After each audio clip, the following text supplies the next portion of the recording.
Stop. Non. Genève, ville de paix. Notre État se veut trait d'union au cœur de l'Europe. À la fin des années 70, l'Iran est en révolution. Le Shah est condamné à fuir, donc le Shah d'Iran, qui est un ami des États-Unis d'Amérique, un ami aussi de la Suisse. Il est condamné à fuir son pays en pleine révolution, qui va aboutir au triomphe de ce qu'on appelle les ayatollahs, c'est-à-dire un pouvoir religieux qui va en quelque sorte imposer sa loi à l'ensemble du pays. C'est l'heure de gloire des mollahs, ces prêtres de l'islam chiite.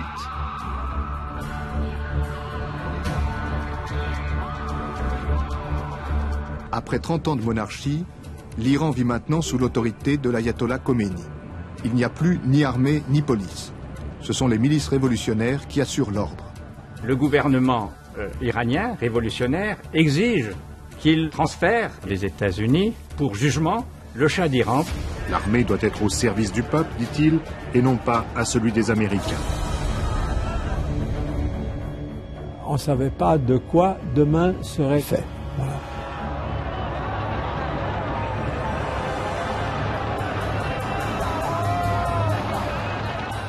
Les gens étaient de plus en plus agités, de plus en plus montés contre le régime impérial.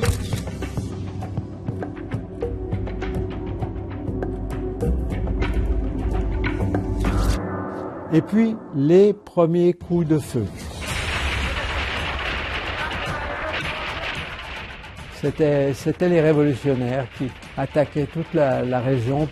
Ils se sont postés sur tous les toits avoisinants et qui ont commencé à mitrailler en direction du palais présidentiel. Nous fûmes pris vraiment entre deux feux. J'aurais pu être tué.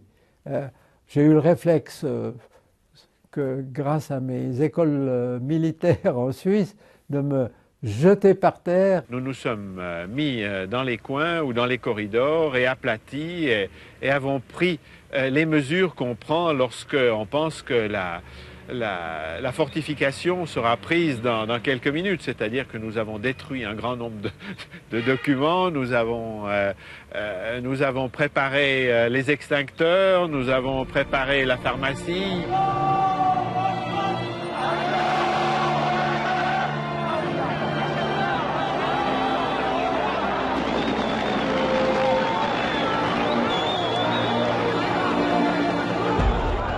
À la suite de manifestations gigantesques contre les États-Unis, qui sont considérés comme le premier adversaire, alors qu'ils étaient le premier partenaire du régime du Shah d'Iran.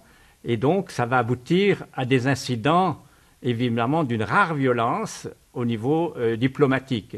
C'est-à-dire, des manifestants étaient en train de vouloir accéder, occuper l'ambassade américaine à Téhéran. À l'automne, les employés de l'ambassade américaine sont pris en otage.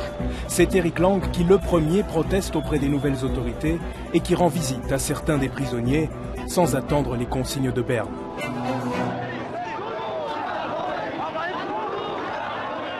Ça a créé un grand ramdam, enfin un grand malaise dans les ambassades. Il y a eu une réunion de toutes les ambassades.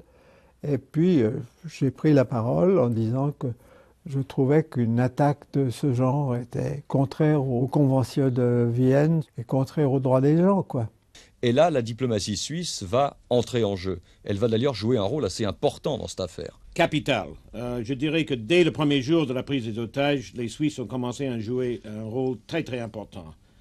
D'abord à Téhéran, il y avait l'ambassadeur Eric Lang, qui était en contact direct avec les Iraniens et qui leur disait c'est inacceptable que vous preniez les diplomates comme otages.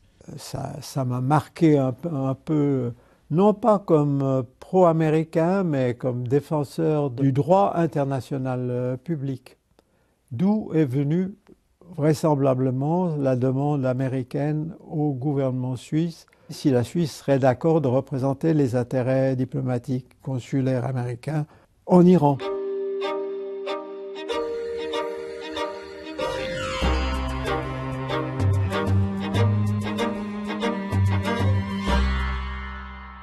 les États-Unis, ne l'oublions pas, étaient une puissance extrêmement importante en Iran. Donc les intérêts sont énormes. Et les intérêts économiques, pétroliers et autres sont considérables. Plus les intérêts stratégiques des États-Unis dans la région, ce qui fait que ce n'est pas des anecdotes qui se passent, c'est vraiment de maintenir un contact. Et ça, c'était extrêmement important. C'était le ministère des Affaires étrangères suisse, à Berne, qui passait les messages américains à Téhéran, à M. Lang, et M. Lang qui les passait aux Iraniens. Et d'ailleurs, je ne sais pas si beaucoup de Suisses le savaient, mais à l'époque, la chambre de Telex du ministère des Affaires étrangères était ouverte 24 heures sur 24 au service des Américains et des Iraniens pour passer les messages avec la plus grande rapidité. Et c'est sans doute les interventions de la Suisse qui vont permettre à terme à libérer, après plus de 440 jours, les otages américains en Iran. Sur tous les plans, les Suisses ont joué un rôle important. Je n'ai jamais pensé que je serais là en présence d'un cas et de devoir diriger une mission diplomatique suisse dans une situation de rupture de relations diplomatiques et consulaires. Il y a eu des moments très forts. Thank the Swiss government, which represents our interests in Iran, for their critical assistance.